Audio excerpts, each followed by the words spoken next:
Hello everyone, welcome to Eklavya Snatak and I am Sachin. और आज की इस वीडियो में मैं आप सभी को बीए प्रोग्राम सेमेस्टर सेकंड से जो आपका सब्जेक्ट है इंडियन गवर्नमेंट एंड पॉलिटिक्स, इसके मोस्ट इंपॉर्टेंट क्वेश्चन आंसर्स करवाने वाला हूं आपके सेमेस्टर एग्जाम्स के लिए। और ये इंग्लिश मीडियम वीडियो है, हिंदी मीडियम में ऑलरेडी मैंने वीडियो बना दी है और इसके फ्री पीडीएफ नोट्स भी आप सभी को प्रोवाइड करवा दिए जाएंगे। तो चलिए वीडियो को स्टार्ट करते हैं। और आप सभी से रिक्वेस्ट है कि आप मुझे इंस्टा पे जरूर फॉलो करें। अगर आपकी कोई क्वेरी है तो आप मुझे मैसेज भी कर सकते हैं। यूजर नेम आप सभी के सामने मेंशन है। और अगर आपको पीडीएफ नोट्स डाउनलोड करने हैं तो आप हमारे टेलीग्राम चैनल को ज्वाइन कर सकते हैं, जिसका यूजर नेम है एकलव्य स्नातक 1। यहाँ पे आपको सारी PDFs time to time upload होती रहेंगी और मिलती रहेंगी। तो सबसे पहला क्वेश्चन है हमारे सामने, describe the basic features of the Indian constitution. So जो हमारा कॉन्स्टिट्यूशन है उसके बेसिक फीचर्स आप सभी से पूछे जा रहे हैं। तो आइए देखते हैं। सो देखो, कॉन्स्टिट्यूशन क्या होता है। कॉन्स्टिट्यूशन किसी भी देश को अगर आपको चलाना है तो उसके लिए कुछ कानून चाहिए होते हैं, ठीक है, कुछ रूल्स एंड रेगुलेशंस चाहिए होते हैं जिससे आप सब कुछ कंट्रोल करते हो। सो इसी की जो बुक होती है उसको आप कॉन्स्टिट्यूशन कहते हो, जिसके अंदर सारे जो रूल्स वगैरह लिखे होते हैं। ओके, तो देखो, the Indian constitution is a document. ये एक ऐसा डॉक्यूमेंट है इन विच रूल्स आर रिटन, ठीक है, कि कैसे भी गवर्नमेंट को कैसे रन करना है, देश को कैसे चलाना है, कैसे कंट्री का सिस्टम काम करता है, ठीक है। So the constitution is a living document which continues to change with the changing needs. So देखो, इसके अलावा कॉन्स्टिट्यूशन एक लिविंग डॉक्यूमेंट है। लिविंग डॉक्यूमेंट का मतलब होता है ये कभी स्टेबल नहीं है, एक जगह रुकता नहीं है। अगर आपका टाइम चेंज हो रहा है तो आप टाइम के अकॉर्डिंग इसमें भी चेंजेस कर सकते हो। So in the last 70 years we have seen that the constitution has been amended more than 100 times। तो ये एक एग्जाम्पल के लिए बताया गया है कि पिछले 70 सालों में हमारे कॉन्स्टिट्यूशन में लगभग 100 टाइम से भी ज़्यादा अमेंडमेंट्स हुए हैं। अमेंडमेंट्स का मतलब होता है कुछ ना कुछ बदलाव करना, कुछ चेंजेस करना। प्रियम्बल, सो हमारे कॉन्स्टिट्यूशन में एक प्रियम्बल है, ठीक है। So the constitution begins with preamble that outlines the goals and objectives. जो आपने कभी एनसीईआरटी की बुक पढ़ी होगी तो उसके एक दो पेजेस छोड़ के ही प्रीएम्बल लिखी होती है, जिसमें बहुत सारी चीज़ें लिखी होती हैं, justice, liberty, equality, dark dark करके बोल्ड लेटर्स में लिखा होता है। तो यही हमारी प्रीएम्बल है। ये हमारे कॉन्स्टिट्यूशन के गोल्स और ऑब्जेक्टिव्स को बताती है। फिर है federal system with unitary characteristics. तो जो हमारा इंडियन कॉन्स्टिट्यूशन है और जो हमारा देश भारत है उसमें एक फेडरल सिस्टम है। फेडरल सिस्टम का मतलब होता है जहां पावर शेयरिंग होती है सेंट्रल गवर्नमेंट और स्टेट गवर्नमेंट्स के बीच में। और however there are also unitary characteristics. तो हमारे यहाँ पे फेडरल के साथ साथ यूनिटरी कैरेक्टरिस्टिक्स भी देखने को मिलते हैं, क्योंकि बहुत सारे केसेस में जो सेंट्रल गवर्नमेंट है वो ज़्यादा पावरफुल होती है स्टेट गवर्नमेंट से। सो ये कहीं ना कहीं दोनों चीज़ों का मिक्सअप है। फिर है पार्लियामेंट्री डेमोक्रेसी। सो इंडिया एक पार्लियामेंट्री सिस्टम फॉलो करता है गवर्नमेंट का, जहां पर president is the formal head of the state. जहां पर हमारे देश का सिर्फ जो एक फॉर्मल हेड होता है वो प्रेसिडेंट होता है, and the prime minister is the head of government, ठीक है। जो प्राइम मिनिस्टर होता है वो गवर्नमेंट का हेड होता है। मेन पावर जो है वो प्राइम मिनिस्टर के पास होती है। सो पार्लियामेंट के अंदर क्या क्या आता है, देखो, ये हमारा जो पार्लियामेंट होता है, ठीक है, पार्लियामेंट, इसमें एक तो है आपकी लोकसभा, ठीक है, और एक आपको पता होगा सेकंड है राज्यसभा, यानी कि स्टेट्स की काउंसिल है राज्यसभा। तो इसके अलावा प्रेसिडेंट भी एक पार्ट है पार्लियामेंट का, ठीक है। बिना प्रेसिडेंट कोई एक्ट नहीं बन सकता। तो ये हमारे पार्लियामेंट का स्ट्रक्चर है। और फंडामेंटल राइट्स हैं कुछ दिए हुए। कॉन्स्टिट्यूशन गारंटी देता है आपको कुछ फंडामेंटल राइट्स की, जैसे कि राइट टू इक्वालिटी, ठीक है, आपके साथ कोई डिस्क्रिमिनेशन नहीं हो सकता। इसके अलावा फ्रीडम ऑफ स्पीच, आपको पूरा बोलने का अधिकार है, आप कुछ भी बोलना चाहो बोल सकते हो। एंड एक्सप्रेशन, ठीक है, अपनी बातें एक्सप्रेस कर सकते हो। फ्रीडम ऑफ रिलीजन, आप किसी भी रिलीजन को फॉलो कर सकते हो, प्रोपोगेट कर सकते हो। And the right to constitutional remedies, ये है मेन लास्ट वाला, जो अगर आपके बाकी के फंडामेंटल राइट्स को अगर कोई भी ऐसा है जो छीन रहा है आपसे कोई भी राइट आपका, ठीक है, सो वायलेट कर रहा है, सो आप जा सकते हो सुप्रीम कोर्ट, हाई कोर्ट के पास में, ठीक है। आगे बढ़ते हैं। Directive principles of state policy. अब हमारे कॉन्स्टिट्यूशन में कुछ गाइडलाइंस भी दी गई हैं, कुछ प्रिंसिपल्स भी दिए गए हैं स्टेट्स के लिए, ठीक है। अगर आपको लगता है, अगर आपका मतलब है किसी स्टेट को अगर लगता है कि मुझे अपने यहाँ के सिटीजन्स के लिए कुछ करना है अलग से, सो वो अपने हिसाब से पॉलिसीज़ वगैरह बना सकता है, वेलफेयर पॉलिसीज़, ठीक है। इसमें कोई गारंटी नहीं है, ठीक है। मान लो इसमें स्टेट ने कह दिया कि हम फीस कम कर देंगे कॉलेजेस की, या हम कॉलेजेस में कुछ रिजर्वेशन देंगे अपने तरफ से, या कुछ भी ऐसी पॉलिसी अगर वो बना रहे हैं तो इसकी कोई गारंटी नहीं है, ये उनकी मर्जी है स्टेट की। फिर है जुडिशियल रिव्यू। हमारे कॉन्स्टिट्यूशन में the constitution provides for an independent judiciary, हमारे यहाँ पे बोला गया है जो जुडिशियल ब्रांच होगी गवर्नमेंट की, यानी कि जो जुडिशरी है वो इंडिपेंडेंटली काम करेगी, ठीक है। सुप्रीम कोर्ट सबसे सुप्रीम है, so the judiciary has the power of judicial review, ये जुडिशियल रिव्यू की भी पावर है सुप्रीम कोर्ट के पास में। ये मैं आपको आगे बताऊंगा कि ये जुडिशियल रिव्यू होता क्या है। तो इससे क्या है कि अगर कोई भी देश में लॉ बनते हैं ना, सुप्रीम कोर्ट के पास पावर है, वो उसको रिव्यू कर सकती है कि अगर भाई सुप्रीम कोर्ट को लगता है कि कोई लॉ गलत है तो वो उसको रिव्यू करके अगर वो कॉन्स्टिट्यूशनल नहीं है तो उसको वो कैंसिल भी कर सकती है। फिर उसके बाद है सिंगल सिटीजनशिप। देखो बाकी के कंट्रीज में क्या होता है, ज़्यादातर जो फेडरल कंट्रीज होती हैं वहाँ पर ड्यूअल आपको देखने को मिलती है, ड्यूअल सिटीजनशिप होती है, लेकिन हमारे यहाँ पे सिंगल सिटीजनशिप चलती है। जैसे कि आप देखोगे कि जो यूएस वगैरह है वहाँ पे जितने स्टेट्स हैं ना उसकी अलग से भी एक वो होती है सिटीजनशिप, लेकिन इंडिया में क्या है, आप किसी भी स्टेट के हो लेकिन आपकी जो सिटीजनशिप है वो इंडियन ही रहेगी, सिंगल ही रहेगी सिटीजनशिप। फिर है रिजिड एंड फ्लेक्सिबल फीचर्स। सो आप अगर देखें कि हमारा कॉन्स्टिट्यूशन जो है वो रिजिड भी है और फ्लेक्सिबल भी है। कैसे? तो देखो अगर आपको अमेंडमेंट करना है, ठीक है, some parts of the constitution can be amended only by a special majority of the parliament and the ratification of half of the states and other parts can be amended by a simple majority. अगर देखो आप basically देखोगे जो हमारा constitution होता है, जो उसका बेसिक स्ट्रक्चर है आप उसको चेंज नहीं कर सकते। कुछ कुछ ऐसे पार्ट्स हैं कॉन्स्टिट्यूशन के जिसको चेंज करने के लिए आपको कुछ स्पेशल मेजॉरिटी चाहिए होती है और जो स्टेट लेजिस्लेचर्स होती है उसका भी रेटिफिकेशन चाहिए होता है। बट बाकी जो पार्ट्स हैं कॉन्स्टिट्यूशन के वो सिंपल मेजॉरिटी से आप चेंज कर सकते हो, अमेंडमेंट कर सकते हो उसमें।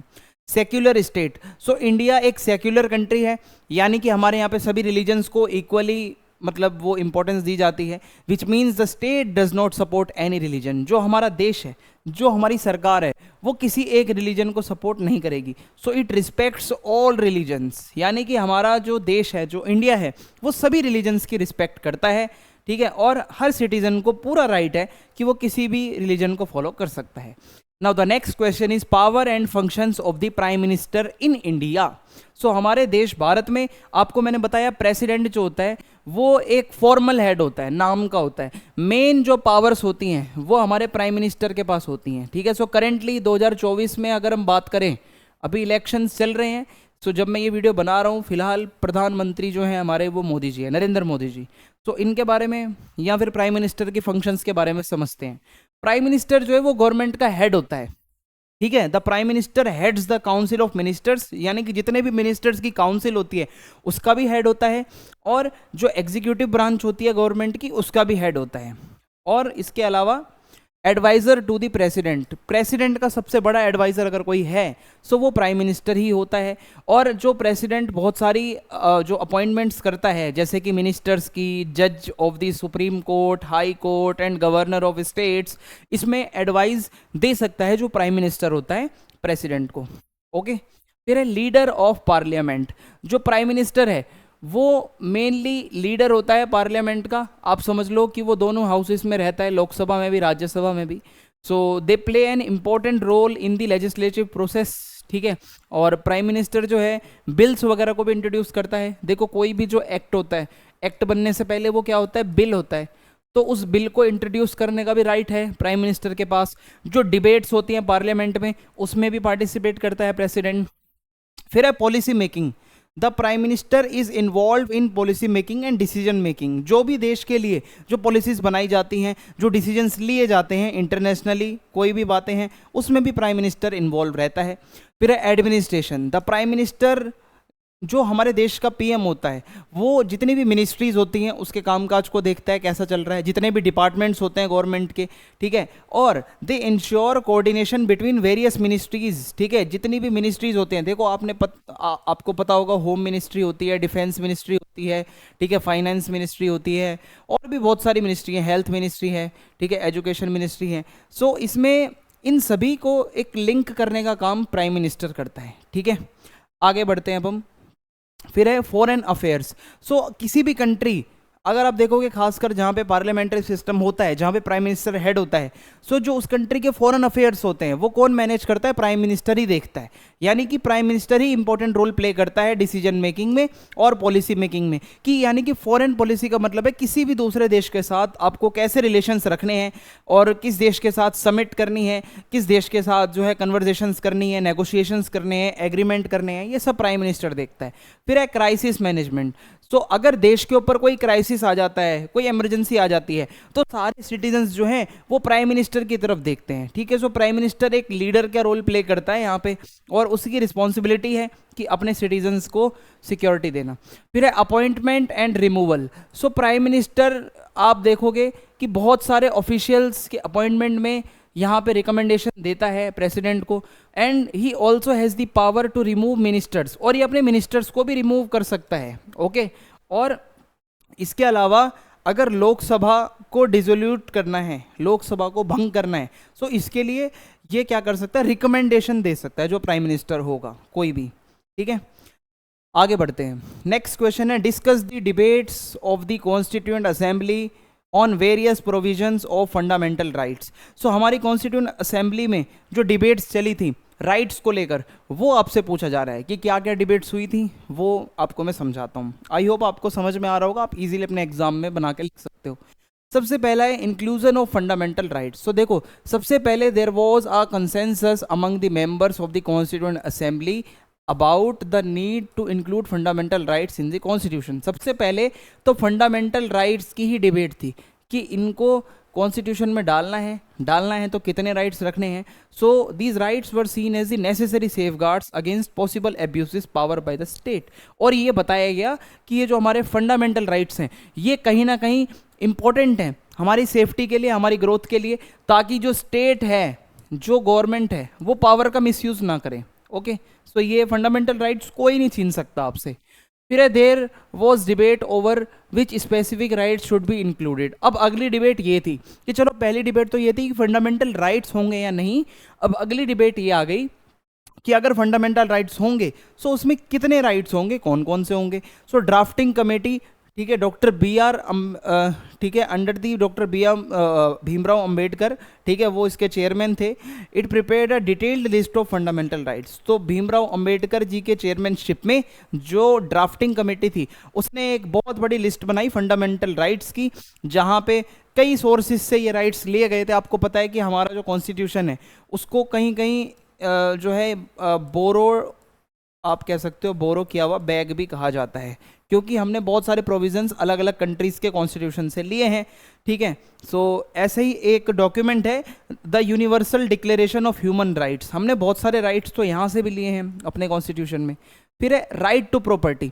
अब ये सबसे ज़्यादा डिबेटेड टॉपिक था कि जो प्रॉपर्टी का राइट है क्या वो एक फंडामेंटल राइट होना चाहिए। So one of the most debated provisions was the inclusion of right to property, क्योंकि ultimately it was decided to include it, but later, पहले तो इसको इंक्लूड कर दिया गया लेकिन बाद में इसको रिमूव कर दिया गया। जब 44th अमेंडमेंट हुआ हमारे कॉन्स्टिट्यूशन का 1978 में, वहाँ पे इसको एक लीगल राइट बना दिया गया। ठीक है, फंडामेंटल वाली लिस्ट से हटाकर इसको लीगल राइट्स की लिस्ट में रख दिया गया। ठीक है, याद रखना प्रॉपर्टी वाला राइट जो था। So another important debate was about the enforceability of fundamental rights. अब अगली डिबेट आती है इनको इन्फोर्स कैसे करना है। So some members advocated making fundamental rights justiciable. कोई कहता है कि जो फंडामेंटल राइट्स हैं वो जस्टिसिएबल होनी चाहिए, मींस अगर कोई उनको वायलेट करता है तो हम कोर्ट में जा पाएँ जस्टिस के लिए, which means that citizens can approach the court. Okay, अगर कुछ भी वायलेशन होती है। फिर है लिमिटेशंस एंड रिस्ट्रिक्शंस। सो एक और डिबेट चली कि भाई राइट्स तो हैं बट कुछ लिमिटेशंस भी होनी चाहिए, कुछ रिस्ट्रिक्शंस भी ज़रूरी हैं। ऐसा तो नहीं है कि आप किसी को फ्रीडम दे दोगे कुछ भी करने की और वो कुछ भी करता रहेगा। ठीक है, तो ये चीज़ें गलत है। सो recognizing the importance of individual liberty, the members also acknowledge the need to impose reasonable restrictions। आप अगर देखोगे कोई अपने राइट्स का गलत यूज़ ना करे, ठीक है, इसके लिए कुछ रिस्ट्रिक्शंस भी होना जरूरी है। यानी कि आप अगर कुछ भी बोल सकते हो तो इसका ये मतलब नहीं है आप किसी को अब्यूज़ करोगे, किसी के लिए कुछ गलत बोलोगे, किसी को हरेस करोगे और बोलोगे कि हम अपनी फ्रीडम इंजॉय कर रहे हैं, तो ऐसा नहीं है। ठीक है, कुछ एक रीजनेबल रिस्ट्रिक्शंस भी हैं हमारे कॉन्स्टिट्यूशन में दी गई। ठीक है, फिर है यूनिफॉर्म सिविल कोड, ये भी एक डिबेटेबल टॉपिक है। So the idea of uniform civil code, ये भी डिस्कस हुआ था, ठीक है, फंडामेंटल राइट्स के बारे में बात करते करते, जहाँ पे ये बताया गया था कि हर रिलीजन के ना कुछ पर्सनल लॉज भी होते हैं। जैसे अगर जो मुस्लिम लोग होते हैं, सो मुस्लिम्स के कुछ पर्सनल लॉ होते हैं, ऐसे ही जो हिंदू होते हैं उनके भी कुछ पर्सनल लॉ होते हैं, उनके भी कुछ लॉ वगैरह की बुक्स होती हैं, चाहे वो मनुस्मृति है या और ग्रंथ हैं, ठीक है। ऐसे ही हर धर्म के अपने कुछ ग्रंथ होते हैं, कुछ कानून नियम होते हैं। तो अब ये होता क्या है कि एक तो रूल है हमारी कंट्री का जो कॉन्स्टिट्यूशंस में लिखे हुए हैं हमारे, ठीक है, एक ये अपना चला रहे हैं, ठीक है। तो ऐसे में होता क्या है कि कुछ चीज़ें ऐसी हैं जो लीगल होती हैं इनके पर्सनल लॉ के अकॉर्डिंग, पर हमारे नेशनल लॉ के अकॉर्डिंग इलीगल है। सो अब ये डिबेट का टॉपिक है। सो यूनिफॉर्म सिविल कोड, ठीक है, एक डिबेटेबल टॉपिक था, मैंने आपको बता दिया। इसमें से बहुत सारे जो टॉपिक्स होते हैं पर्सनल मैटर होते हैं, जैसे कि मैरिज से रिलेटेड, डिवोर्स से रिलेटेड, इनहेरिटेंस, ठीक है, जायदाद वगैरह से related. So however a consensus has not been reached on this issue, अभी तक कोई प्रॉपर वैसा आया नहीं है इसमें सॉल्यूशन, बट आ जाएगा कि यूनिफॉर्म सिविल कोड हो जाएगा जल्दी से जल्दी, ठीक है। सो ये चीज़ है, ये डिबेट का ही टॉपिक है कि पूरे कंट्री में सबके लिए एक ही कानून होना चाहिए। Security of minorities, so there was एक और यहाँ पे कुछ टेंशन है कि जो माइनॉरिटीज़ हैं उनके राइट्स को लेकर, ठीक है, कि हमारा कॉन्स्टिट्यूशन जो है वो कुछ प्रोविज़न देता है एज आर्टिकल 29 एंड आर्टिकल 30, और उसमें ये लिखा है कि जो कुछ लोग हैं उनकी लैंग्वेज, उनकी स्क्रिप्ट, उनका कल्चर ये प्रिजर्व किया जाएगा। मीन्स कुछ ट्राइबल लोग होते हैं, कुछ बैकवर्ड कम्युनिटी के लोग होते हैं, ठीक है। तो ऐसे में इनके राइट्स प्रोटेक्ट हों, जो माइनॉरिटीज़ हैं उसके लिए ये प्रोविजंस दिए गए हैं, ठीक है। इसके लिए ये जो माइनॉरिटीज़ हैं ये अपने खुद के एजुकेशनल इंस्टीट्यूशंस भी चला सकते हैं। फॉर एग्जांपल दिल्ली के अंदर आप देखोगे जीसस एंड मैरी कॉलेज है, सेंट स्टीफेंस कॉलेज है, आपने सुना होगा, ठीक है, और SGTB खालसा कॉलेज है, ये सारे माइनॉरिटीज़ कॉलेज हैं। और यहाँ पे क्या है, जो इन कैटेगरीज से लोग आते हैं उनके लिए स्पेशल प्रोविज़न होता है, ठीक है, और उनको एडमिशन आसानी से मिलता है। सो यही है, इनका राइट है। Do you think class and cast have changed the power dynamics in Indian politics? क्या आप ऐसा मानते हो कि हमारी इंडियन पॉलिटिक्स में जो कास्ट है और जो क्लास है, क्या वो कुछ डायनेमिक्स को इसने चेंज किया है? तो आइए समझते हैं। तो as we all know, India is a diverse country, we have many caste and many classes in India. So यहाँ पे बहुत, आप क्लास का मतलब है middle class, lower middle class, upper class, ठीक है। कास्ट तो आपको पता है बहुत सारी हैं। तो अब हम इसको समझते हैं। सबसे पहले मैं आपको सोशल क्लास के बारे में एग्जांपल देते हुए बताऊंगा कि क्लास किस तरीके से हमारी पॉलिटिक्स को चेंज कर रही है। सो सबसे पहले है economic policies and development. So historically अगर आप देखोगे, जो इंडियन नेशनल कांग्रेस है, जो सबसे पुरानी पार्टी रही है इंडिया की, ड्यूरिंग द नेहरू एरा, जो नेहरू जी का टाइम था, उसमें ज़्यादा से ज़्यादा सोशलिस्ट पॉलिसीज बनती थी इंडिया में।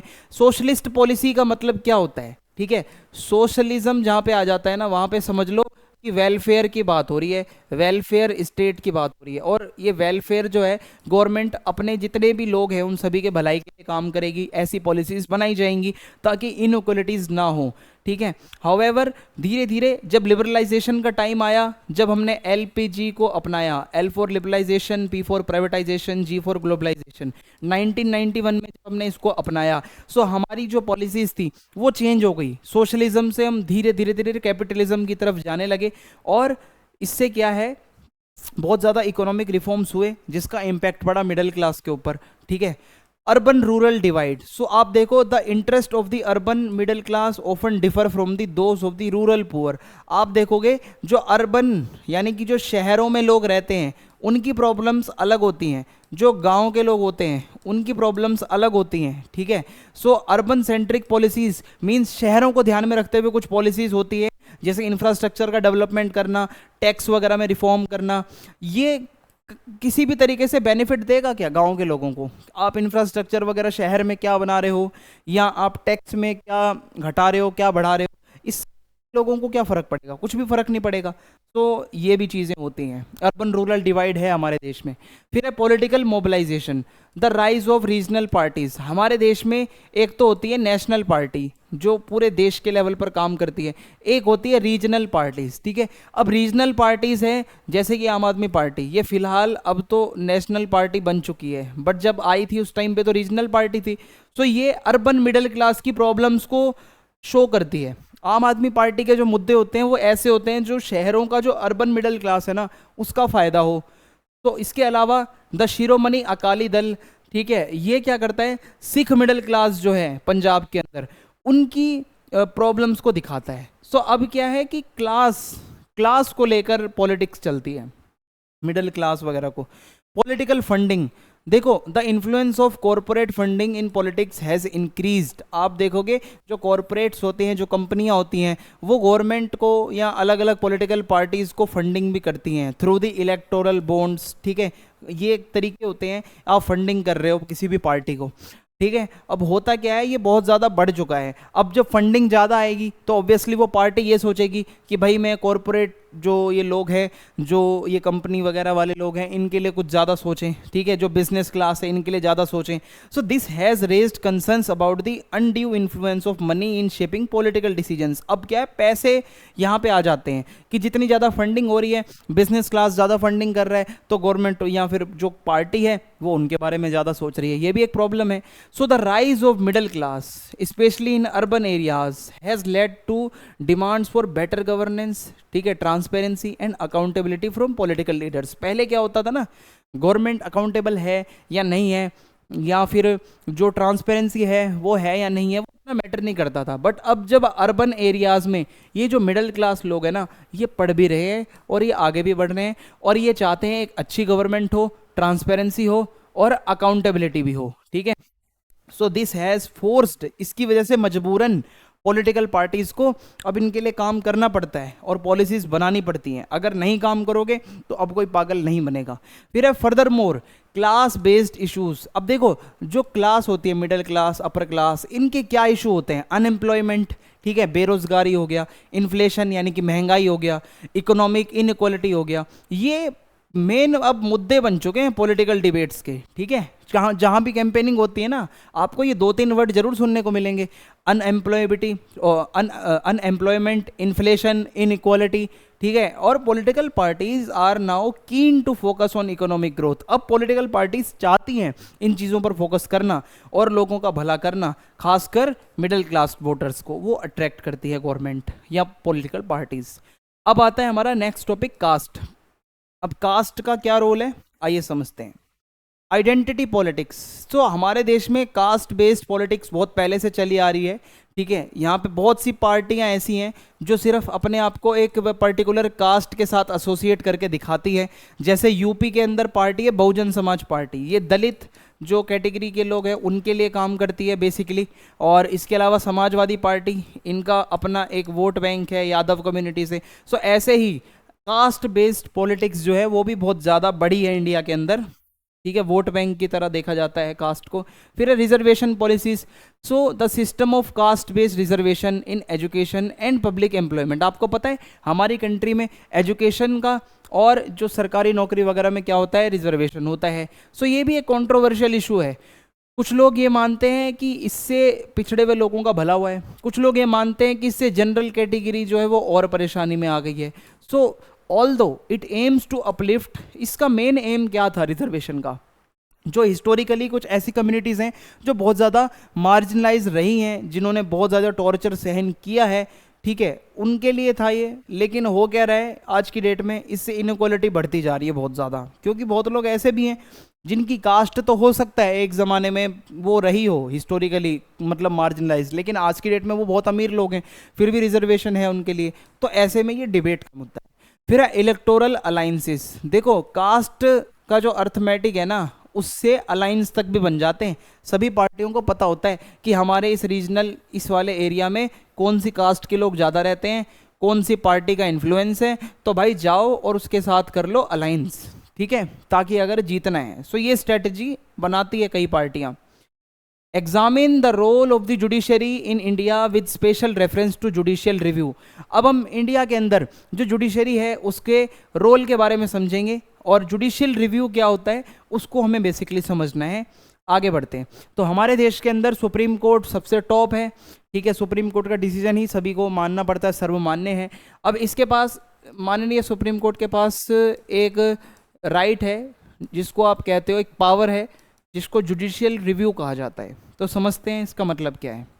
देखिए judiciary in India plays an important role. आपको पता है हमारे देश में रूल ऑफ लॉ है, यानी कि कानून से ऊपर कोई नहीं है, और जो हमारे सिटीजन्स के राइट होते हैं उसको प्रोटेक्ट कौन करता है? जुडिशरी करती है।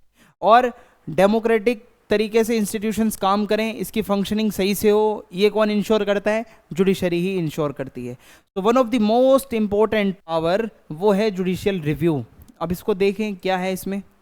तो देखो, guardians of the constitution, so supreme court of India और हाई कोर्ट ये माना जाता है हमारे कॉन्स्टिट्यूशन के गार्जियंस हैं, यानी कि हमारे कॉन्स्टिट्यूशन के रखवाले हैं, ठीक है, प्रोटेक्टर हैं।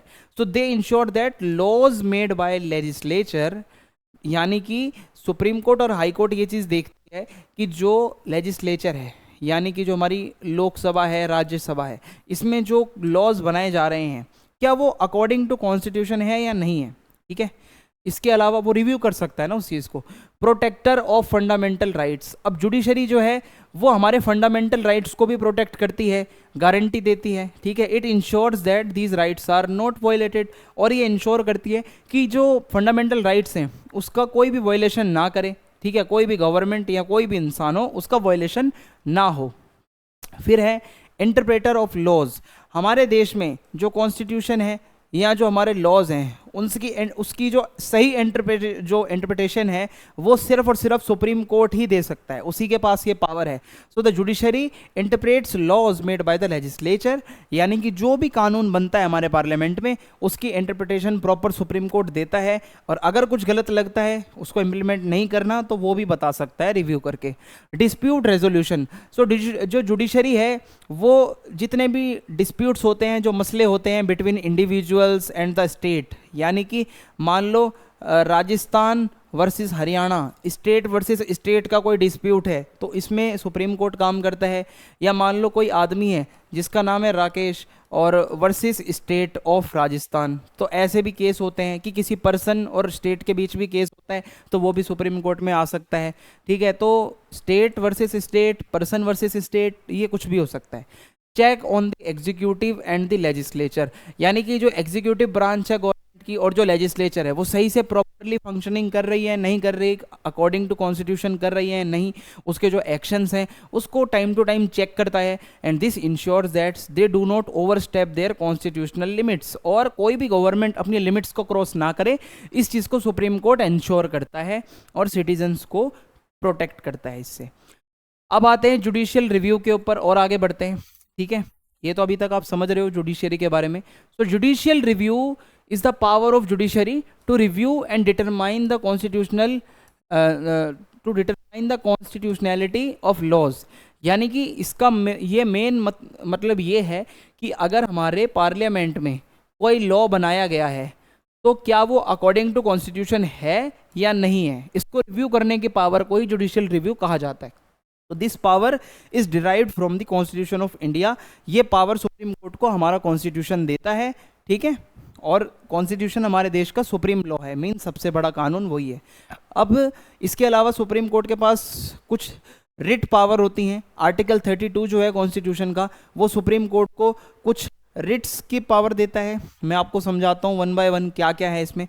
सबसे पहले रिट के अंदर है हैबीस कॉर्पस, यानी कि ये जो रिट है ये कोई भी ऑर्डर वगैरह देता है Supreme Court. So this writ is issued to protect personal liberty by ordering the release of a person unlawfully detained और इम्प्रिजन्ड। अगर किसी इंसान को गलत तरीके से, गैर कानूनी तरीके से डिटेन किया है, पकड़ा है, तो उसको रिलीज करने के बारे में ये ऑर्डर होता है, ठीक है। ये हो गया हबीस कॉर्पस। फिर आता है मैंडामस। मैंडामस का मतलब होता है वी ऑर्डर, इसका लिटरल मीनिंग है वी ऑर्डर। सो ये जो रिट है ये सुप्रीम कोर्ट इशू करता है to compel a public officer, किसी भी पब्लिक ऑफिसर के लिए ये ऑर्डर दिया जाता है, और जो गवर्नमेंट कोई भी अथॉरिटी है, to perform a duty which they are legally bound to perform, यानी कि जो उनका कर्तव्य है, जो उनकी ड्यूटी है, जो उनको करनी है, अगर कोई नहीं कर रहा अपनी ड्यूटी सही से तो उसके लिए ये ऑर्डर आ सकता है मैंडामस, ठीक है, यानी कि सुप्रीम कोर्ट ऑर्डर करता है। फिर है प्रोहाइबिशन। तो ये रिट क्या करता है, बाय द हाई कोर्ट और या फिर supreme court, this writ is issued by the high court to restrain a lower court और tribunal from exceeding its jurisdiction. इसका मतलब क्या है, देखो कि अगर सुप्रीम कोर्ट है उसको लगता है कि कोई किसी स्टेट का हाई कोर्ट अपने लिमिट्स क्रॉस कर रहा है, अपना जुरिस्डिक्शन क्रॉस कर रहा है, तो ऊपर से ऑर्डर आ जाएगा कि भाई अपनी हद में रहो, अपना जो तुम्हारा जुरिस्डिक्शन है उसके अंदर ही अपनी प्रोसीडिंग्स को चलाओ। फिर उसके बाद आता है सर्टियररी। इसका मतलब क्या होता है? सर्टियररी का मतलब होता है टू बी सर्टिफाइड। तो देखो ये इसका लिटरल मीनिंग है, ठीक है। अब एक्चुअल मीनिंग क्या है? This writ is issued by the high Court या फिर supreme Court to transfer a case to a lower court और ट्रिब्यूनल और to cancel the order of a lower court और ट्रिब्यूनल। सो अगर मान लो कोई भी, मान लो सुप्रीम कोर्ट है, उसको लगता है कि यहाँ पे कोई केस चल रहा है हाई कोर्ट में, तो अगर उसको लगता है कैंसिल करना है तो वो ऑर्डर दे सकता है कैंसिल करो। अगर उसको लगता है कि इस कोर्ट से दूसरी कोर्ट में ट्रांसफर करना है तो उसका भी ऑर्डर दिया जा सकता है। इसको कहा जाता है सर्टियररी। ओके, फिर आता है को वारंटो। को वारंटो का मतलब, ये रिट का मतलब होता है issued to inquire into the validity of a claim made by a person to a public office and to determine whether the person is entitled to hold that office or not। अगर मान लो कि मतलब अगर किसी ने claim किया है कि अगर कोई भी सरकारी पद पर है, ठीक है, कोई भी पब्लिक ऑफिस पर है, तो पब्लिक ऑफिस पे ये देखा जा रहा है कि वो उस पद के लिए एंटाइटल्ड है या नहीं है, या मतलब उसके लिए वो है उतना वैलिड या नहीं है, इसको चेक करने के लिए ये दिया जाता है, ठीक है। ये इंक्वायरी होती है एक तरीके से, ठीक है, सुप्रीम कोर्ट द्वारा पूछा जाता है। आगे बढ़ते हैं। फिर है writ jurisdiction of high court. So जैसे सुप्रीम कोर्ट के पास रिट्स होते हैं, ऐसे ही हाई कोर्ट के पास भी अपने कुछ रिट्स होते हैं। Under the article 226 High Court have the power to issue writs for the enforcement of fundamental rights. यानी कि ये जैसे कि सुप्रीम कोर्ट हमारे राइट्स को प्रोटेक्ट करता है थ्रू द वेरियस रिट्स, ऐसे ही हाई कोर्ट के पास भी रिट्स इशू करने की पावर होती है। Importance of judicial review. अब मैंने आपको जुडिशियल रिव्यू समझाया, इसकी इंपॉर्टेंस क्या है? देखो सबसे पहले कॉन्स्टिट्यूशन सबसे टॉप पर रहे, ठीक है, सबसे टॉप पर कॉन्स्टिट्यूशन रहे, सो जुडिशियल रिव्यू इस चीज़ को इंश्योर करता है। इसके अलावा प्रोटेक्शन ऑफ राइट्स, हमारे राइट्स को प्रोटेक्ट करने के लिए, ठीक है, पावर का कोई मिसयूज़ ना हो, कोई भी गवर्नमेंट की जो ब्रांच है, एग्जीक्यूटिव है, लेजिस्लेटिव है, वो सिटीजन्स की जो लिबर्टी है, जो राइट्स हैं, उसको प्रोटेक्ट करता है जुडिशियल रिव्यू। इसके अलावा अकाउंटेबिलिटी। सो जुडिशियल रिव्यू ये कहता है कि गवर्नमेंट जो है वो अकाउंटेबल है अपने एक्शंस के लिए, ये नहीं गवर्नमेंट कुछ भी करेगी। ट्रांसपेरेंसी बहुत ज़रूरी है, अगर जुडिशियल रिव्यू होगा तो ट्रांसपेरेंसी भी होगी, अकाउंटेबिलिटी भी होगी। Okay, next question is what is party system? Discuss the rise of कोalition politics in India since the 1990s। सो आइए समझते हैं पार्टी सिस्टम क्या होता है। तो हमारे देश के अंदर दो तरीके की पार्टीज होती हैं, एक होती है नेशनल पार्टीज़ और एक होती है रीजनल पार्टीज़। नेशनल पार्टीज़ वो हैं जो बहुत पुराने समय से हैं, जो बहुत स्टेट्स में गवर्नमेंट बना भी चुकी हैं।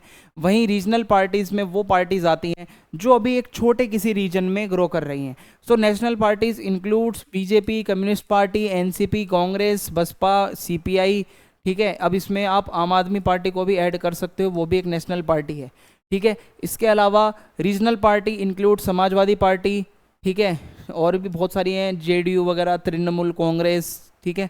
आपको बहुत सारी पार्टियां दिख जाएंगी छोटी मोटी, शिवसेना एंड ऑल, ठीक है। तो ये क्या है, छोटी पार्टियां होती हैं।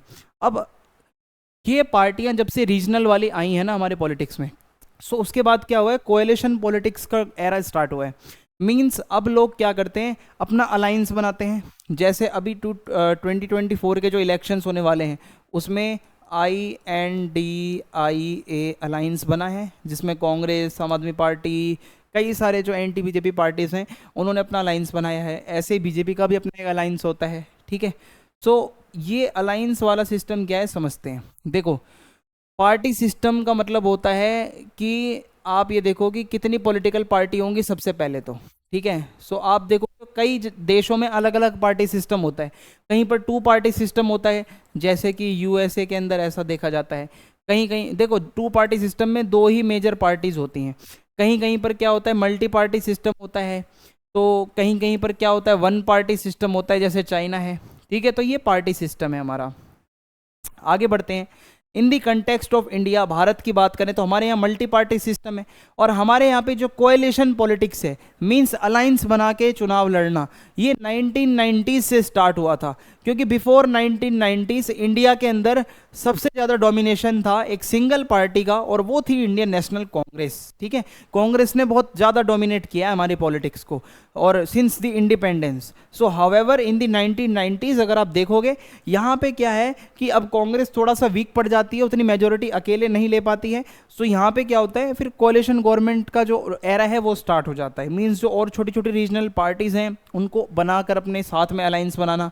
फिर है फ्रेगमेंटेशन ऑफ कांग्रेस। देखो आप अगर देखोगे कि एक डिक्लाइन आया था कांग्रेस की हेजीमनी में 1990 आते आते तक, ठीक है, और कांग्रेस बिखर सी गई थी।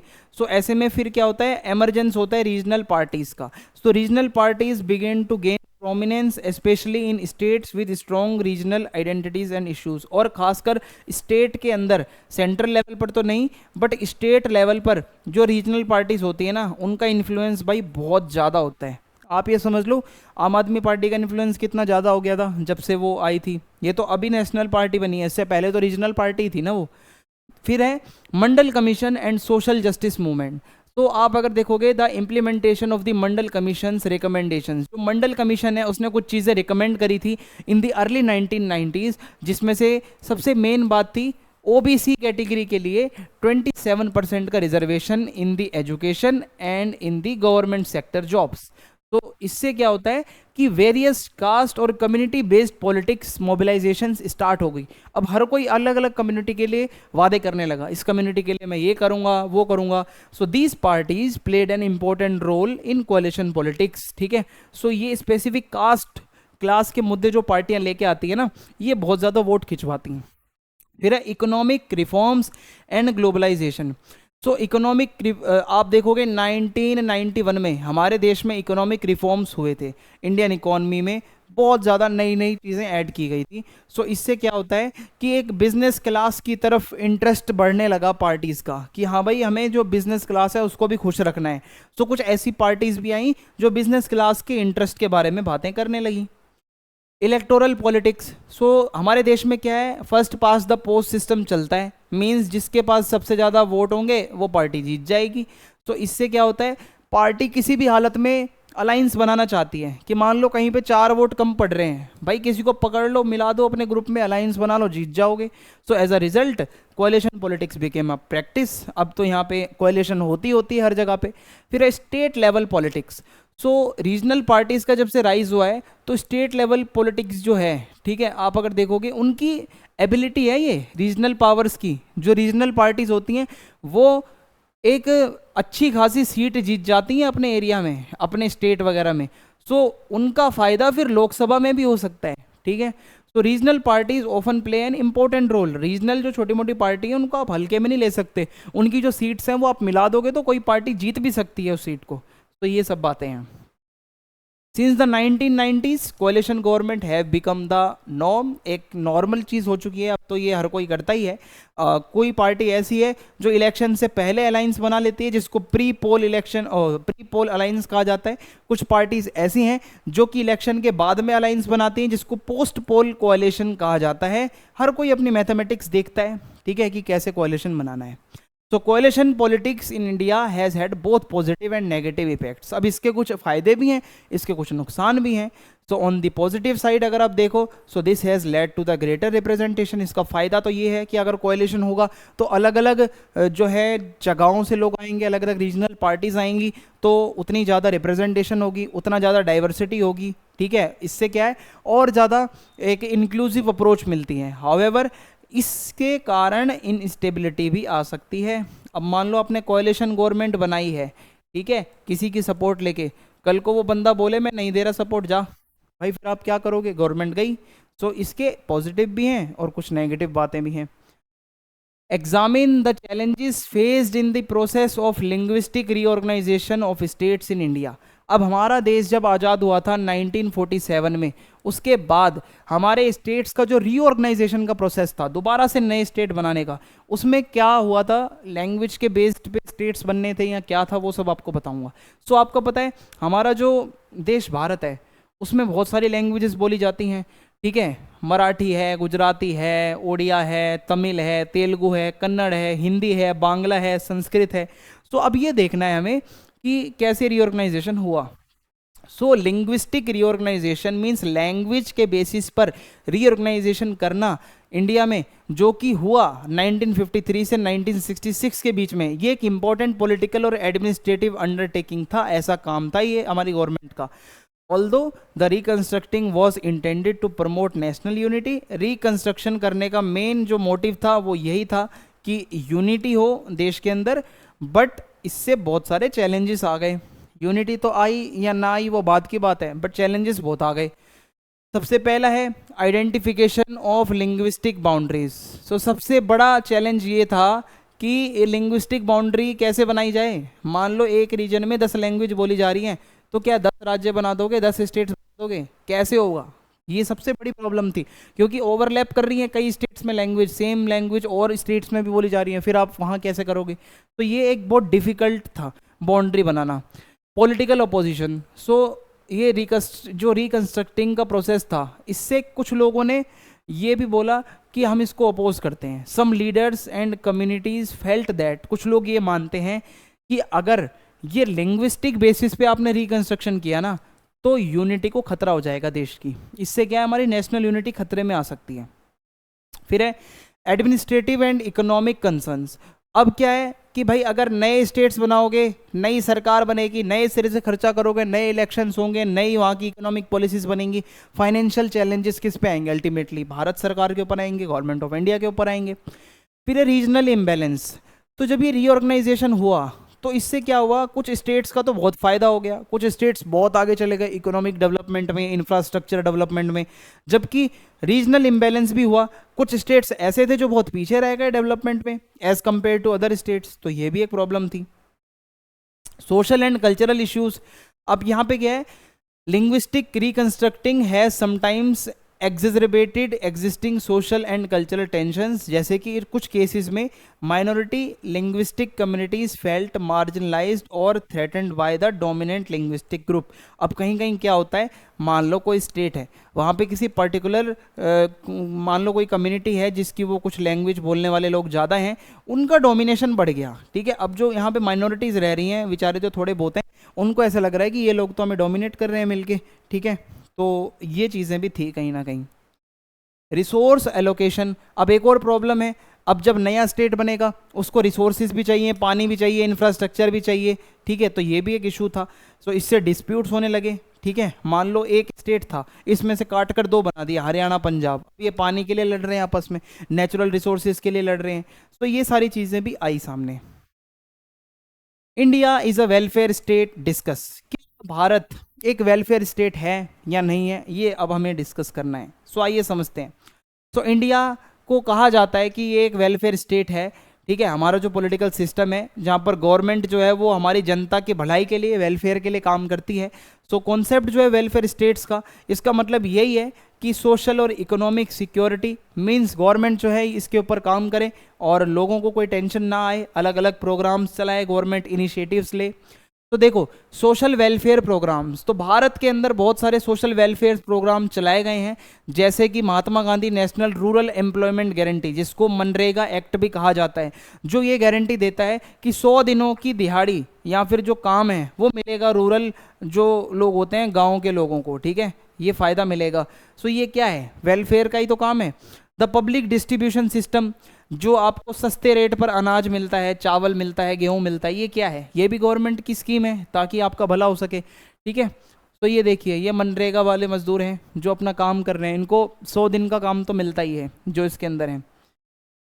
हेल्थ केयर, आप देखोगे गवर्नमेंट जो है स्टेट लेवल पर, नेशनल लेवल पर, आप अगर देखोगे डिस्ट्रिक्ट लेवल पर आपको हॉस्पिटल्स, डिस्पेंसरीज वगैरह मिलती हैं, ठीक है। और गवर्नमेंट जो है वो पब्लिक हेल्थ फैसिलिटीज़ चलाती है और फ्री होती हैं। सरकारी हॉस्पिटल में तो भाई आपको कोई पैसा देना नहीं है। और सेंट्रल गवर्नमेंट ऑफ इंडिया, जो अभी बीजेपी की गवर्नमेंट है, उसने तो आयुष्मान भारत स्कीम भी लागू कर रखी है, बट अभी दिल्ली में नहीं लागू होने दी वो केजरीवाल गवर्नमेंट ने। लेकिन आयुष्मान भारत स्कीम अगर लागू होती है तो लगभग 5 लाख तक का फ्री इलाज है आपका, ठीक है। जहाँ जहाँ पर लागू हो रखी है लोग उसका फ़ायदा उठा रहे हैं, जो गरीब लोग हैं उसके लिए तो 5 लाख बहुत बड़ी चीज़ है। तो ये स्कीम्स हैं। आयुष्मान भारत योजना बहुत बड़ी योजना है और ये दुखद बात है कि दिल्ली में नहीं लागू हुई। फिर है एजुकेशन। सो इंडिया हमेशा से ही एजुकेशन को प्रायोरिटाइज करता रहा है, हमने ये बोला है कि एजुकेशन का राइट सबको हो, सभी को एक प्राइमरी एजुकेशन तो मिले, कम से कम 8th क्लास तक पढ़ने का राइट हर बच्चे को है। तो इसके लिए the right to education act है हमारे देश के अंदर, जिसमें ये था कि फ्री और कंपलसरी जो एजुकेशन है वो मिले। 6 साल से 14 साल तक के जो बच्चे हैं उनसे कोई पैसा ना लिया जाए और उनको फ्री एजुकेशन दी जाए। और आपने ये सरकारी स्कूल में लोगों कभी ना कभी देखा होगा, राइट टू एजुकेशन पेंसिल से बनी होती है, ठीक है। तो ये हमारा एक्ट है, ये भी वेलफेयर में ही आता है। फिर है सब्सिडी और फाइनेंशियल असिस्टेंट। तो गवर्नमेंट जो है वो सब्सिडी देती है फूड के ऊपर, फ्यूल के ऊपर, यानी कि जो आपकी गैस सिलेंडर वगैरह होते हैं उस पर भी सब्सिडी मिलती है, ठीक है, और फर्टिलाइजर्स वगैरह के ऊपर, ताकि फाइनेंशियल बर्डन ना आए गरीब लोगों के ऊपर जो वीक सेक्शन है सोसाइटी का। एडिशनली कुछ फाइनेंशियल असिस्टेंट प्रोग्राम्स भी होते हैं, जैसे कि जो एल्डरली, जो वृद्ध लोग हैं, जो बूढ़े लोग हैं, उनके लिए पेंशन, और जो बच्चे हैं गरीब उनके लिए स्कॉलरशिप्स, ठीक है, जो SC ST कम्युनिटी से आते हैं उनके लिए स्कॉलरशिप, उनके लिए पैसे, छात्रवृत्ति वगैरह ये सब देती है गवर्नमेंट जो है, ठीक है। तो पेंशन स्कीम्स वगैरह से बहुत फ़ायदा मिलता है जो एल्डरली लोग हैं जिनका कोई सहारा नहीं होता। फिर है employment and labour rights. So India के अंदर लेबर लॉज भी हैं, मींस मजदूरों के कानून भी हैं, and regulations in place to protect workers के राइट को बहुत ज़्यादा ध्यान में रखा जाता है, ठीक है। The government also promotes employment generation through various initiatives and schemes, ठीक है। और गवर्नमेंट फोकस करती है ज़्यादा से ज़्यादा रोजगार वगैरह हो, ठीक है, अलग अलग इनिशिएटिव्स गवर्नमेंट चलाती रहती है जिससे कि जो अनएम्प्लॉयड लोग हैं उनको कोई ना कोई जॉब वगैरह मिले। Housing and urban development, government जो है वो बहुत सारी हाउसिंग और अर्बन डेवलपमेंट प्रोग्राम्स वगैरह भी लॉन्च करती है। जैसे एक इनिशिएटिव है बीजेपी गवर्नमेंट का ही है, प्रधानमंत्री आवास योजना। तो ये भी क्या है कि सभी को अपना घर मिले, 2022 तक ये बोला गया था, ठीक है। जो गरीब है, मैक्स टू मैक्स लोग जो हैं उनको अपना घर मिले। अब होता क्या है, किसी स्टेट में तो ये योजना लागू हो जाती है, अब कोई आपस में पॉलिटिकल पार्टीज का आपसी बैर होता है तो वो अपने स्टेट में वो पॉलिसी लागू नहीं होने देता वो स्टेट, तो ऐसे में भी वो सबका फ़ायदा नहीं हो पाता। वरना जहाँ डबल इंजन सरकार होती है वहाँ पे मिल जाती है, इसकी पूरी पूरी जो बेनिफिट्स होते हैं वो मिलते हैं, ठीक है। आगे बढ़ते हैं। Debate on secularism in India. अब इंडिया के अंदर सेकुलरिज्म को लेकर जो डिबेट है उस पर चलते हैं, ये हमारा नेक्स्ट टॉपिक है। So as we can see, India is a secular state. हमारे देश के अंदर सभी रिलीजन्स को इक्वल समझा जाता है, सभी की इक्वली रिस्पेक्ट की जाती है, सभी को आज़ादी है, वो किसी भी रिलीजन को फॉलो कर सकते हैं। सो सेकुलरिज्म जो है भारत के अंदर वो एक डिबेट का टॉपिक रहा है 1947 से ही, क्योंकि ये जो कॉन्सेप्ट है सेकुलरिज्म का इंडिया के अंदर, ये हमारे कॉन्स्टिट्यूशन में मतलब डाला गया है, ठीक है। इसमें गारंटी दी गई है कि आप किसी भी रिलीजन को फॉलो कर सकते हो, कोई डिस्क्रिमिनेशन नहीं होगा on the basis of religion, race, caste, sex and location. आप कहीं से भी हो, किसी भी रिलीजन के हो, कहीं भी आपका बर्थ हुआ हो, कोई आपके साथ जो है डिस्क्रिमिनेशन नहीं कर सकता। Definition of secularism. सो सबसे बड़ा डिबेट का मुद्दा यही है कि सेकुलरिज्म का मतलब क्या है, व्हाट इज द डेफिनेशन। तो while some argue for a strict separation of religion and state, कुछ लोग ये मानते हैं जो रिलीजन है और जो स्टेट है वो बिल्कुल अलग हो, इसी को सेकुलरिज्म कहते हैं। अदर्स ये बिलीव करते हैं इन अ मोर इंक्लूसिव इंटरप्रिटेशन, वो ये कहते हैं the state can intervene in religious matters to ensure social justice and equality. कोई कहता है कि अगर कोई रिलीजन पिछड़ा हुआ है तो स्टेट घुसे उसके मैटर में और उसका भला करे, ये सेकुलरिज्म है। सो हर कोई अपनी अपनी वो देता है एक थ्योरी कि हाँ मेरे अकॉर्डिंग ये है, मेरे अकॉर्डिंग ये है। यूनिफॉर्म सिविल कोड पीछे हम डिस्कस कर चुके हैं, इसको दोबारा डिस्कस नहीं करूँगा, यही एक डिबेट का टॉपिक इसमें भी सेम है ये, ठीक है। ये इसके अंदर भी आता है सेकुलरिज्म में कि आप अपने रिलीजियस लॉज को फॉलो करेंगे या आपकी कंट्री के लॉज को फॉलो करेंगे। फिर है religious freedom versus state interference. तो देखो एक सबसे बड़ी डिबेट ये भी है कि स्टेट कहाँ तक इंटरफेयर कर सकता है रिलीजियस मैटर्स में। तो while the constitution guarantees freedom of religion, ठीक है, आपका जो हमारा जो भारत देश का जो कॉन्स्टिट्यूशन है वो ये गारंटी देता है कि देयर हैव बीन इंस्टांसेस, हमने ये भी देखा है, where the state has interfered in the religious practices. यानी कि बोला ये गया है कि जो स्टेट होगा ना वो किसी रिलीजियस मैटर में इंटरवेन नहीं करेगा, बट बहुत सारे केसेस में देखा गया है इंटरफेयर किया भी है। जैसे कि बहुत सारे ऐसे पब्लिक ऑर्डर निकालना और या मतलब पब्लिक ऑर्डर मेंटेन करने के लिए कुछ फेस्टिवल्स के ऊपर रोक लगा देना, ऐसा हुआ है पास्ट में। तो इससे क्या है, एक क्वेश्चन मार्क आता है कि क्या यही सेक्युलरिज्म है, कि आप किसी की रिलीजियस फ्रीडम को छीन रहे हो, उसके फेस्टिवल को जो है वो करके, कि नहीं स्टॉप कर रहे हो किसी का फेस्टिवल।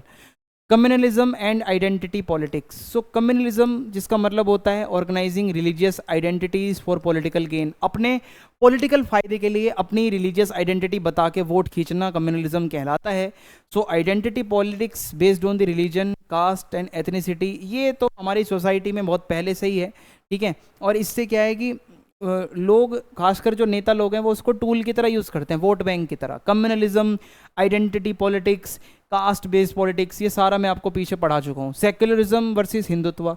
अब कुछ लोग जो हैं ऐसे भी हैं जो कि हिंदुत्व पॉलिटिक्स के ऊपर विश्वास करते हैं, जो कहते हैं हिंदूज का डोमिनेंस हो, ठीक है, ऐसे भी हैं कुछ लोग ऐसे भी हैं फिर जो मुस्लिम कंट्री के बारे में कहते हैं, ठीक है, कि हमारे पूरे देश में मुस्लिम्स होने चाहिए, कोई कहता है पूरे में हिंदू होने चाहिए, कोई कहता है पूरे को खालिस्तान बना दो।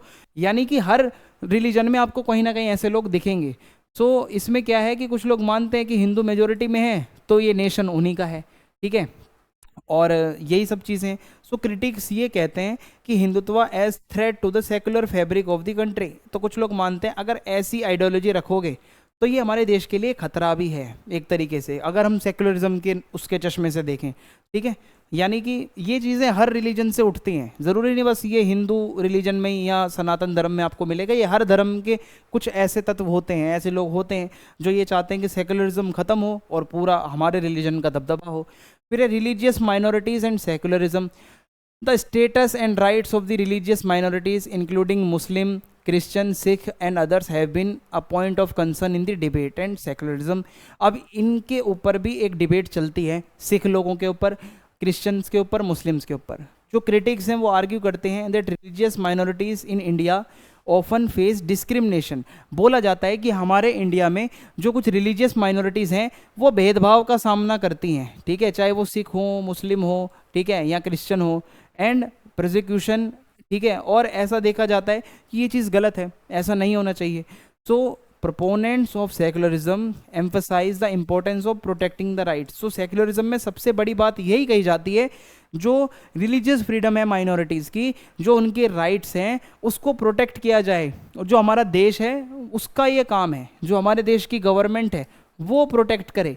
तो ऐसा नहीं होना चाहिए, ये भी डिबेट है कि ऐसा तो हो रहा है फिर भी कंट्री में। आगे बढ़ते हैं। Secularism and education. तो द रोल ऑफ रिलीजन, आप देखोगे एजुकेशन के अंदर ये बताया जाता है कि जो रिलीजियस एजुकेशन है, जो धार्मिक शिक्षा है, वो किसी भी गवर्नमेंट स्कूल में, किसी भी गवर्नमेंट यूनिवर्सिटी में, स्कूल कॉलेजेस में नहीं दी जानी चाहिए, ठीक है। तो जो proponents of secularism demand a curriculum, यानी कि सेकुलरिज्म के जो लोग फॉलोवर हैं वो ये कहते हैं कि एक ऐसा करिकुलम, ऐसा सिलेबस होना चाहिए जिसके अंदर साइंटिफिक बातें हों, क्रिटिकल थिंकिंग वाली बातें हों, किसी रिलीजियस पर्सपेक्टिव से सिलेबस नहीं बनना चाहिए, किसी भी रिलीजन का कुछ भी ना हो उसमें। फिर है discuss the parliamentary system of government. Do you agree that the parliamentary system was the best possible option for India. So ये हमारा जो है लास्ट क्वेश्चन है, इसमें ये देखना है कि हमारे देश के अंदर जो पार्लियामेंट्री सिस्टम है क्या वो सबसे बेस्ट है हमारे इंडिया जैसे देश के लिए। आइए समझते हैं। तो देखो, एग्जीक्यूटिव की बात करें तो प्राइम मिनिस्टर आपको पता है हेड होता है गवर्नमेंट का, और जो प्रेसिडेंट है वो नॉमिनल या कह सकते हो नाम मात्र का होता है, फॉर्मल हेड होता है। So the prime minister is usually the leader of the majority party in the Lok Sabha. Prime minister आप किसको कहते हो, लोकसभा में एमपी होते हैं सारे, ठीक है, और उसमें जो मेजोरिटी वाली पार्टी होती है जिसके सबसे ज़्यादा एमपी होते हैं, उसी में से एक एमपी जो है वो पीएम बन जाता है, प्रधानमंत्री बन जाता है, ठीक है, प्राइम मिनिस्टर बन जाता है। तो ये जो आप देख रहे हो ये हमारा न्यूली कंस्ट्रक्टेड लोकसभा है जो आपको नज़र आ रहा होगा आपके पीछे। और अगर मैं आपको दिखाऊं राज्यसभा तो वो कुछ इस तरीके से दिखता है। ये स्टेट्स की असेंबली है या स्टेट की काउंसिल है, ठीक है। अब समझते हैं आगे। तो लेजिस्लेचर जिसको आप पार्लियामेंट भी कहते हो, इंडिया के अंदर यहाँ पे आप देखोगे 2 पार्ट्स में पार्लियामेंट को डिवाइड किया जाता है। जो हमारा पार्लियामेंट है, एक तो आपको पता है लोकसभा और एक है राज्यसभा, और प्रेसिडेंट भी इंक्लूड है इसमें, याद रखना। तो Rajya Sabha is the upper house, ठीक है, जहाँ मेंबर्स जो है इनडायरेक्टली आते हैं। अब देखो राज्यसभा में क्या हो रहा है कि यहाँ पे आप उनको इलेक्ट नहीं कर रहे हो, राज्यसभा एमपीज को, जो आपने एमएलए इलेक्ट किए होते हैं ना अपने एरिया के, वो आपके जो एरिया के एमएलए हैं वो आपकी स्टेट कि जो राज्यसभा है उसके लिए वो अपने एमपी को वो इलेक्ट करते हैं, ठीक है। और लोकसभा में क्या डायरेक्ट इलेक्शन होता है, जो भी इलेक्शंस चल रहे हैं लोकसभा के 2024 में, ये लोअर हाउस होता है और इसमें इलेक्शन डायरेक्टली होता है, आप सीधा वोट डालने जाते हो। तो ये डिफरेंस याद रखना। इंडिया में कैबिनेट सिस्टम है, ठीक है। प्राइम मिनिस्टर अपॉइंट करता है बाकी मिनिस्टर्स को, कैबिनेट मिनिस्टर्स भी इसमें इंक्लूड होते हैं, ठीक है। So the cabinet is responsible for the administration. Cabinet का मतलब क्या होता है, कुछ खास मिनिस्टर्स होते हैं, मिनिस्टर्स तो बहुत सारे होते हैं लेकिन कैबिनेट के अंदर जो मिनिस्टर्स होते हैं वो बहुत ज़्यादा इंपॉर्टेंट होते हैं, चाहे वो डिफेंस मिनिस्टर है, होम मिनिस्टर है, फाइनेंस मिनिस्टर है, ये कैबिनेट मंत्री होते हैं। सो ये गवर्नमेंट की पॉलिसीज़ वगैरह बनाते हैं। आगे बढ़ते हैं तो ये देखिए, प्राइम मिनिस्टर अकेला काम नहीं करता, प्राइम मिनिस्टर के साथ पूरा का पूरा कैबिनेट होता है उसके साथ में जो हेल्प करता है। No fixed tenure. देखो आप अगर देखोगे ना, जो हमने यूएस का प्रेसिडेंशियल सिस्टम देखा है वहाँ पे क्या होता है, जो यूएसए का प्रेसिडेंट होता है ना उसका एक फिक्स टेन्योर होता है, यानी कि वो दोबारा से ज़्यादा प्रेसिडेंट नहीं बन सकता वहाँ पे, ठीक है। लेकिन भारत के अंदर आप कितनी भी बारी प्राइम मिनिस्टर बन सकते हो जब तक आप जीत रहे हो। तो if the government loses the confidence in the house, अगर मान लो ये भी होता है कि अगर आपकी गवर्नमेंट बन गई है बट अगर लोकसभा के अंदर आपके अगेंस्ट, ठीक है, ये आ गया कि अविश्वास प्रस्ताव, ठीक है, लो कॉन्फिडेंस मोशन, तो उसको अगर पास कर दिया और मेजोरिटी ने कह दिया कि इस गवर्नमेंट को हमें हटाना है, तो आप हट भी सकते हो। नो कॉन्फिडेंशियल वोट अगर आते हैं आपके अगेंस्ट लोकसभा में तो गवर्नमेंट हट भी सकती है। फिर इंटरडिपेंडेंस। सो पार्लियामेंट्री सिस्टम में क्या होता है ना, जो एग्जीक्यूटिव है, जो लेजिस्लेचर है, वो एक दूसरे के ऊपर डिपेंड रहती है, कनेक्टेड रहती है, ठीक है। The executive is accountable to legislature, यानी कि जो एग्जीक्यूटिव है, जो हमारे नेता लोग होते हैं वो क्या करते हैं, लेजिस्लेचर यानी कि पार्लियामेंट में जाकर अकाउंटेबल होते हैं। वहाँ पे अगर उनसे कोई क्वेश्चन करा जाता है, ठीक है, जो क्वेश्चन होते हैं, डिबेट्स होती हैं पार्लियामेंट के अंदर, वो क्या है, अकाउंटेबिलिटी को ही तो दिखाता है। So was the parliamentary system the best possible option for India, क्या ये हमारे देश इंडिया के लिए बेस्ट ऑप्शन था? तो देखिए हमारे यहाँ पे डाइवर्सिटी है, सो इंडिया एक डाइवर्स कंट्री है जहाँ बहुत लैंग्वेजेस, बहुत सारे रिलीजन के लोग हैं, बहुत सारे कल्चर हैं। सो पार्लियामेंट्री सिस्टम एक ये तो सुविधा देता है कि आप ज़्यादा से ज़्यादा रिप्रेजेंटेशन कर सकते हो अलग अलग ग्रुप्स का, अलग अलग कम्युनिटीज़ का, ठीक है। सो इससे होता क्या है कि इंडिया के लिए माना जाता है कि अगर डाइवर्स कंट्री है एज इंडिया, तो ये बहुत बढ़िया प्लेटफॉर्म है ऐसी किसी भी सिस्टम के लिए, ठीक है, जहाँ पे जो गवर्नमेंट है वो अगर रिप्रेजेंटेटिव गवर्नमेंट है तो उसके लिए बेस्ट है ये। Flexibility and adaptability. तो देखो पार्लियामेंट्री सिस्टम बहुत फ्लेक्सिबल होता है, बहुत सिंपल होता है, इससे एक स्मूथ पावर का ट्रांजिशन होता है और गवर्नमेंट बहुत अच्छे से क्विकली काम करती है। जो भी चैलेंजेस आते हैं, जो भी क्राइसिस आते हैं, वो बहुत अच्छे से गवर्नमेंट उसके ऊपर वर्क करती है।